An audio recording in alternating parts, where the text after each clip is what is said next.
ये आकाशवाणी का प्रसारण है विविध भारती।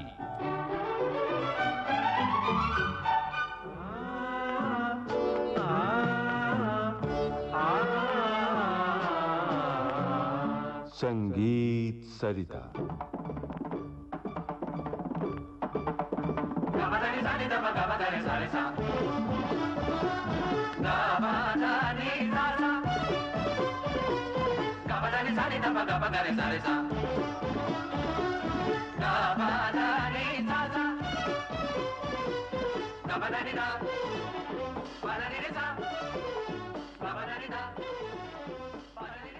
आइए सुनते हैं श्रृंखला इटावा घराने का सितार वादन, इसकी 5वीं कड़ी। प्रस्तुत कर रहे हैं प्रसिद्ध सितार वादक श्री अरविंद पारिक। कल हमने आप लोगों को घराने के बारे में काफ़ी चीज़ें समझाई थी। उसमें हो सकता है कि कई चीज़ें किसी को मन पसंद आए, किसी को नहीं आए। कई बात कई लोग माने, कई लोग नहीं माने। लेकिन मैं दोबारा at the cost of repetition एक बात ज़रूर कहूँगा कि घराना एक बहुत उत्तम चीज़ है और स्पेशलाइजेशन का एक ख़ास तरीका है, और स्पेशलाइजेशन बगैर तरक्की नहीं होती है। मैंने ये बात भी कह दी साथ साथ कि घराने की अच्छाइयाँ है, ऐसा नहीं मानना। जैसे मैंने कल बताया कि कई गुरु तो बड़े खुले दिल से देते हैं, लेकिन कई गुरु ऐसे भी हैं कि जो वो बड़ी कंजूसाई देते हैं। हमारा उस्ताद का एक दिन ऐसा कहना हुआ कि भाई म्यूजिशियन का काम तो एक जौहरी का जैसा काम है। जेब से वो रतन निकाल के दिखाता है और देखने वाले ने देख कर के उसकी परख करी और कहा कि वाह क्या कमाल का स्टोन है ये, क्योंकि उसकी पहचान थी उसको। और उसने नहीं पहचाना होता तो जौहरी वो स्टोन भी रख करके अपनी जेब में रख देता वापस और चला जाता। म्यूजिशियन का काम भी वैसा ही है। एक अच्छी चीज़ सुनाता है और सुनने वाले उसको समझें, उसकी तारीफ करें समझ के, तो वो खुश होकर के दूसरी चीज़ सुनाएगा। लेकिन पहली चीज़ ही जो समझी नहीं, परखी नहीं, तो फिर वो बन करके चला जाएगा। लेकिन घराने में आज ये बुराई या फ़र्क क्यों आ गया, ये समझने की बहुत ज़रूरत है। फिनेंशियल सिक्योरिटी वो एक ज़माने में जो थी, राजा महाराजा नवाबों के वहाँ हमारे म्यूजिशियन रहते थे बड़ी इज्जत के साथ, वो तो रहे नहीं। वो ज़माने में उस्ताद को ऐसी फ़िक्र नहीं थी कि मेरा खाने पीने का क्या होगा कल। उनको वो फ़िक्र नहीं थी कि मेरे बच्चों का क्या होगा। तो सुनते हैं कि एक उस्ताद अपने बच्चों को लेकर के दूसरे उस्ताद के पास जाते थे और कहते कि खां साहब देखिए, मेरे पास जो हुनर इल्म था वो मैंने उसको बता दिया है। अब आपके वहाँ की खासियत है जैसे कि सपाट तान की, तो ये बच्चे को गंडा बांध के आप वो इल्म बताइए। इतना स्पोर्टिंग स्पिरिट वो ज़माने में था क्योंकि financially they were very secure. आज वो सब ज़माना रहा नहीं, वो पेट्रन्स रहे नहीं, ऐसे राजा महाराजा ना रहे। इस वजह से कमर्शियली जो सक्सेसफुल नहीं रहा म्यूजिशियन, वो बड़ा प्रॉब्लम में आ जाता है। और आजकल मीडिया की वजह से, रेडियो, टेप रिकॉर्डर वगैरह की वजह से इतना लोगों का एक्सपोजर हो गया अलग अलग शैली से कि वो सब भेल सेल भी होने लगा है। कई लोग को सीखने का मौका नहीं मिलता है, इस वजह से भी वो घराने को नहीं मानते हैं। सितार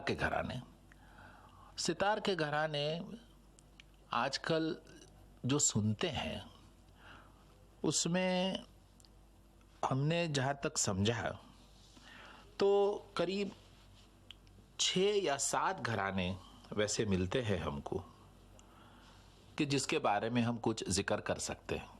2-3 साल पहले एक सितार का सेमिनार किया गया बम्बई में, और हिंदुस्तान में जितने भी अलग अलग शैली के सितार बजाने वाले थे उसमें चोटी के कलाकार को इनवाइट किए गए। और ये सेमिनार में जो अलग अलग शैली के लोग आए उसके नाम ऐसे थे। एक तो मैहर घराना, जैसे कि रविशंकर जी का, निखिल बैनर्जी वगैरह वो फॉलो करते हैं, जो अली अकबर खान साहब भी सरोद बजाते हैं लेकिन वही घराने के हैं। दूसरा, जैसे इटावा घराना जिसके बारे में हम आजकल बातचीत कर रहे हैं, कि जिसका नाम इमदाद खानी घराना से भी लोग कहने लगे और विलायत खानी घराने के नाम से भी पुकारते हैं।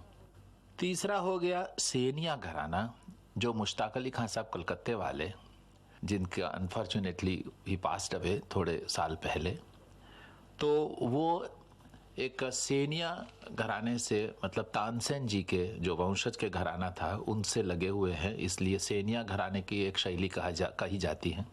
चौथी, जयपुर बीनकार, जयपुर में काफ़ी बीनकार हो गए हैं, उनकी एक शैली थी। तो जयपुर बीनकार वो भी एक शैली है जो बिमल मुखर्जी साहब ने पेश करी थी। और ये भी मैं कहता हूँ कि सेनिया घराने की जो मुश्ताक अली खान साहब की जो शैली है वो देबू चौधरी जी ने पेश करी थी। एक इंदौर घराने के नाम से भी पहचाना जाता है, जो जाने माने अब्दुल हलीम जाफर खान साहब जो शैली बजाते हैं। और आखिर में बिष्णुपुर घराना, जो मनीलाल नाग साहब जो आए थे उन्होंने पेश किया था। इस तरीके से 6 घराने सितार के माने जाते हैं, कहे जाते हैं। हमारे उस्ताद ने कहा है कि हर घराने में एक अलग खुशबू होती है। उसका मतलब ये कि हर एक घराने में कुछ अच्छाइयाँ होती है। इसका मतलब ये नहीं कि एक घराने में ही सभी कुछ है और दूसरे सब घराने बुरे हैं या कमज़ोर है।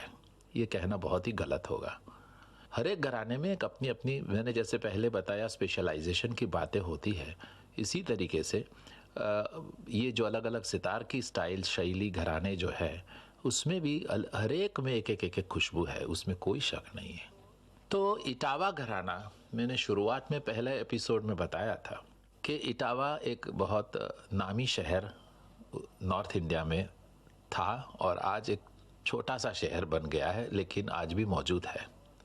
और हमारे घराने के जो मूल पुरुष थे, इमदाद खान साहब और उनके पिताजी साहबदाद खान साहब, उनके पिताजी तोराब खान वगैरह, वो इटावा से आए ऐसा माना जाता है। इमदाद खान साहब तो डेफिनेटली इटावे में ही रहे, बल्कि हमारे एक फ्रेंड है माइकल कीनियर करके, ऑस्ट्रेलिया से यहाँ आए थे। उन्होंने तो उधर जाकर के उनका मकान देखा भी है और इन्होंने ये कहा कि बड़ी अच्छी हालत में है। इमदाद खान साहब के कई दूर के रिश्तेदार भी उधर रहते हैं आजकल। तो इटावा एक शहर छोटा सा है जहाँ से ये घराने की शुरुआत हुई। कहते हैं कि इमदाद खान साहब उधर से इंदौर चले आए और इंदौर महाराजा के सर्विस में रह गए और काफ़ी बरसों उन्होंने उधर बिताए। इमदाद खान साहब के लिए ख़ास एक बात मशहूर है, वो ये कि बहुत रियाजी थे वो। जब देखो जब रियाज कर रहे हैं, सितार बजा रहे हैं। वहाँ तक कि एक बड़ी मशहूर उनके लिए कहानी तो नहीं कहनी चाहिए, लेकिन हकीकत ऐसा सुनते हैं कि वो एक जब रियाज शुरू करते थे तब एक मोमबत्ती जलाते थे और मोमबत्ती जहाँ तक ख़त्म नहीं होवे वहाँ तक अपना रियाज वो चालू ही रखेंगे।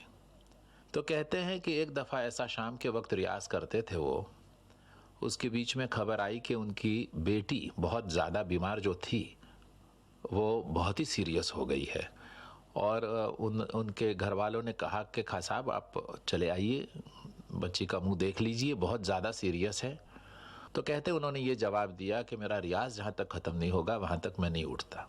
और कहते हैं कि उनकी बच्ची का डेथ हो गया, देहांत हो गया, लेकिन वो उठे नहीं। वो इतना पाक समझते थे, इतना सीरियस रियाज को समझते थे।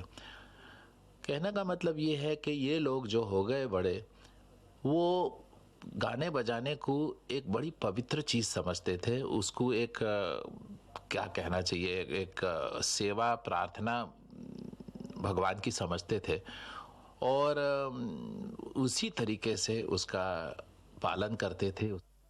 कहते हैं कि इनायत खां साहब भी उधर ही पैदा हुए। वो ज़माने में उधर जहांगीर खां साहब करके एक बहुत बड़े तबलिये थे और मेरा बड़ा अच्छा नसीब है कि मैं जहांगीर खां साहब को मिला। एक दफ़ा नहीं, कई दफ़ा मिला।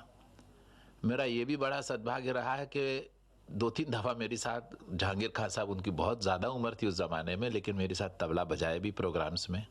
तो मैंने उनको इमदाद खान साहब के लिए पूछा कि खान साहब आप तो ज़माने, बोले मैं मौजूद था इंदौर महाराजा के दरबार में जब इमदाद खान यहाँ थे, बल्कि हंस के कहने लगे कि मैंने उनको रियाज तक करवाया है। तो मैंने बोला खान साहब तो फिर हमको थोड़ी सी कहानी सुनाइए उनके बारे में। खैर इन्होंने यही बात कही कि बड़े रियाजी थे, बड़े सीरियस थे। और एक वाक़या उनका ऐसा हमको सुनने मिला कि एक दफ़ा महाराज के दरबार में वो इमदाद खान साहब सुरबहार भी बजाते थे, और जैसे आप लोगों को मालूम है सुरबहार में 7 सुरों की मीट खींच सकते हैं। तो किसी ने ऐसा कह दिया इमदाद खान साहब के लिए कि खान साहब बजाना तो ठीक है, गाना मुश्किल है। तो इन्होंने दूसरे दिन दरबार में, कहते हैं शाम के वक्त, पुरिया शुरू किया और खाली सा के पर्दे के ऊपर हाथ रख करके पूरा राग बजा दिया, खाली मीट में। तो ये लोग का रियाज का एक सबूत है। इमदाद खान साहब जब इंदौर से बाहर जब जाते थे ट्रेन में, आप लोग को जैसे मालूम है रतलाम स्टेशन पे ट्रेन चेंज करनी पड़ती है, तो ये जहांगीर खान साहब ने सुनाया कि वो जब रतलाम स्टेशन पे उतरे तब उनकी तबीयत बहुत ज़्यादा ख़राब हुई और वो उनका देहांत स्टेशन के ऊपर ही हो गया, रतलाम स्टेशन के ऊपर, जिस टाइम पे जहांगीर खान साहब खुद मौजूद थे।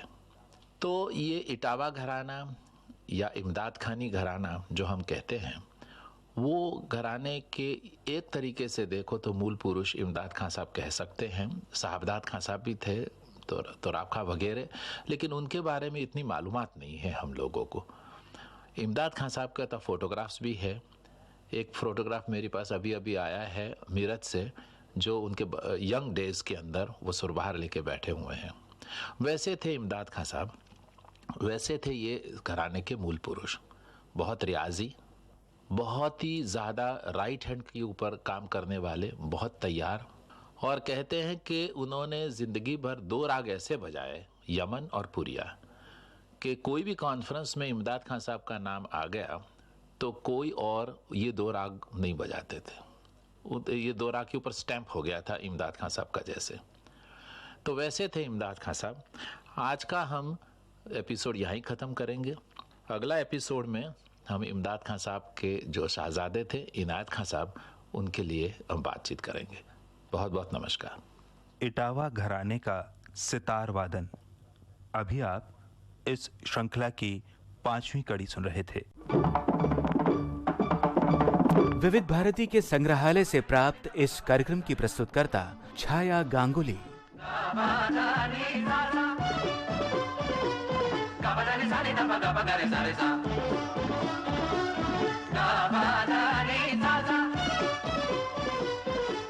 Da